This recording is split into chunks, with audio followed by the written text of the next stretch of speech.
Hi and welcome to another video.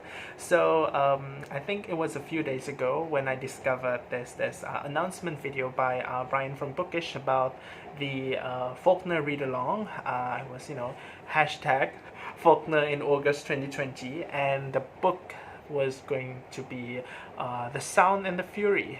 And I happen to have this book. I have been having this book for a few years now. I actually bought it like a couple of years ago. There was a sale, and but I was kind of intimidated by it, so that's why I have not read it. But I thought that now that I kind of serendipitously discovered that announcement video, that I thought, oh, maybe it's time for me to just kind of dip my toes into this and try reading this book. It has been quite a while. I've been putting it off for quite a while. I think, it's time. I actually first read William Faulkner when I was in university. At the time, it was for a class. The novel was As I Lay Dying. And I still remembered when I first bought the book for that class, and like usual, I just flicked through the books, and when I opened As I Lay Dying, it was so difficult to read. I couldn't understand a thing. We actually got into the book sometime in the middle of the quarter, and I think thanks to the teacher that we had for that particular class, it was a writing class, Miss Trin, I was able to understand that book. I was able to understand the story, and I was able to understand the language. And it was extremely rewarding, and I just love that experience very much. And I really like that story.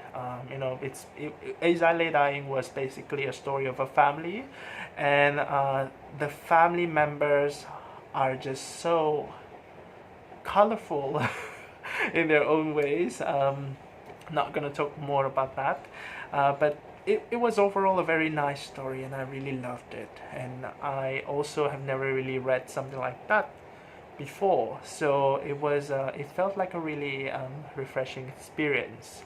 And so I thought I wanted to read more of William Faulkner's work, but I've been kind of delaying that because at the same time I feel I've been feeling kind of intimidated by his writing.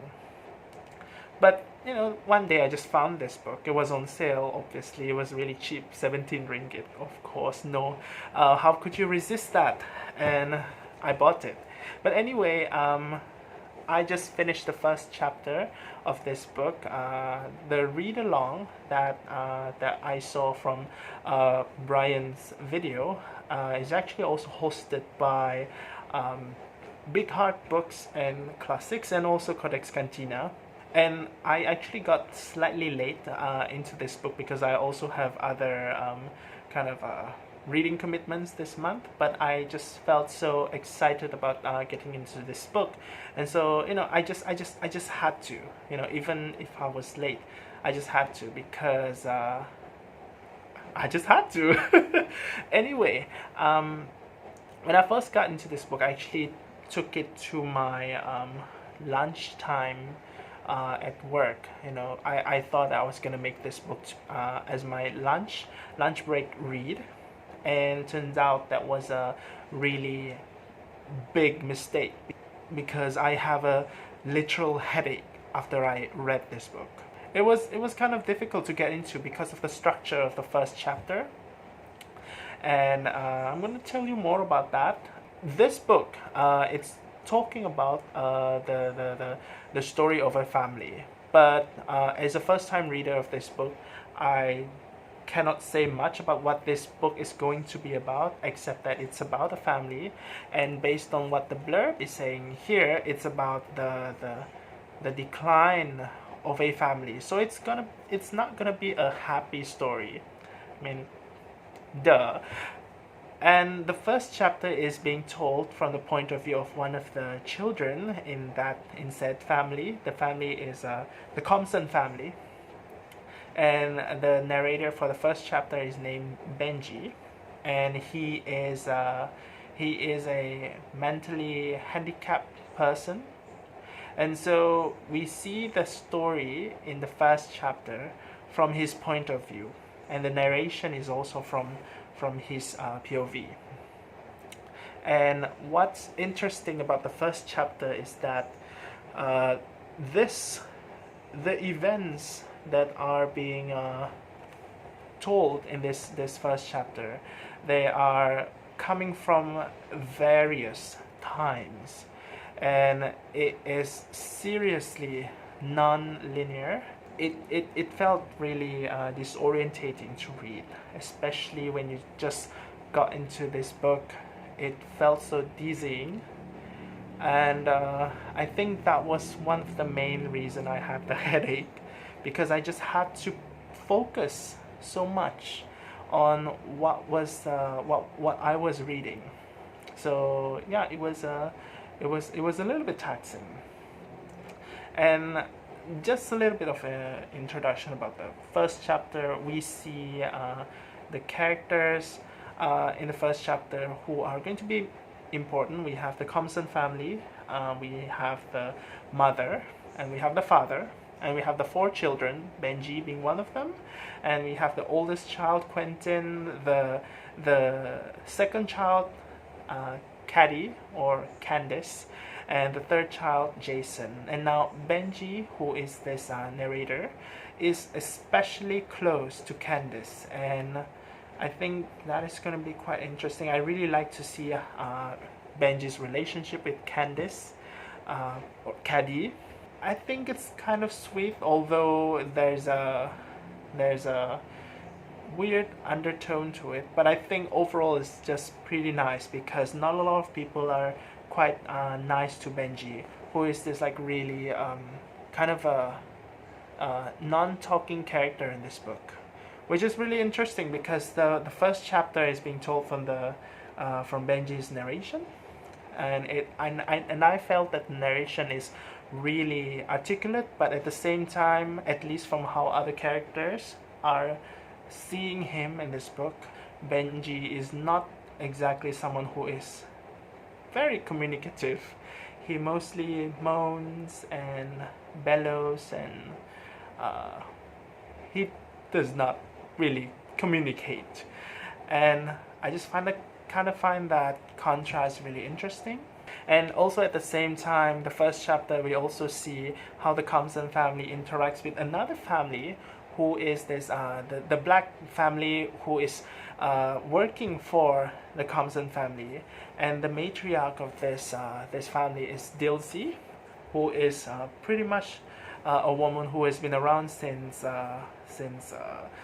Benji is a young child, all the way until he is 33 years old in the present. And we also see kind of like a series of individuals who take care of young men who take care of Benji since he is a child all the way until his present. So there are altogether 3 of them. We have Versh, who takes care of him when he was a child. We also have TP, I think that's his name, when Benji is a teenager. And also in the present we have this guy named Luster. And also in this, Dilsey also has a daughter named Franny, and she has her husband is named Rosca. So these are kind of like the characters featured in this book, and we kind of get this introduction to them. And overall, I just find that the first chapter has this, like I said earlier, has this really kind of jumbled up, non-linear structure. And I said it was difficult, and indeed it was really difficult, but I at the same time also really enjoyed that. I find that the arrangement of events, the sequence of events, the way it felt so messy, it kind of felt really cinematic, because the way that the scenes are transitioned from one another, they're actually transitioned because of how Benji keeps on having this associative thinking.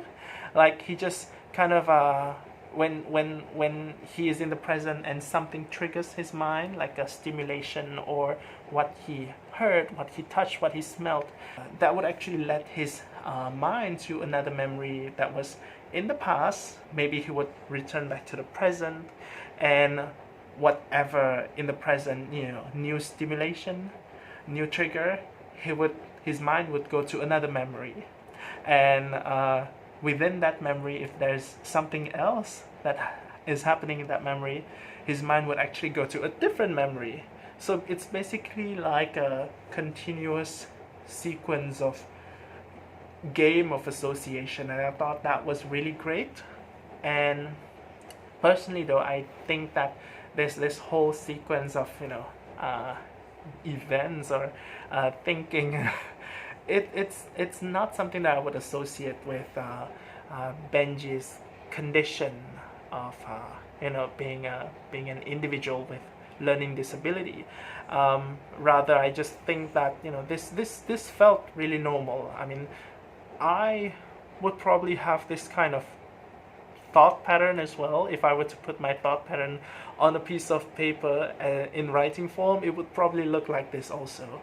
And I thought that the way Faulkner kind of writes this chapter is really, really interesting, and I really like that, even though it feels inaccessible. But it feels nice, and overall it was just a really, really nice, like nice roller coaster, something like that. Yeah, anyway, that's kind of like my thoughts on the first chapter of this book. And because of the first chapter that I find like kind of nice, I would probably rate it at 4 stars. I am really excited to get into the second chapter, and I feel like I was able to get into this book much better than I have expected. I was really kind of apprehensive, terrified about that, but it's overall it was a nice experience. It was a nice starting experience, and I think that going to the next chapter, I would have I actually have even more enthusiasm about going to the rest of this book. So I guess that's it for now for The Sound of the Fury. And so I'll see you again in another video, and until then, take care and bye.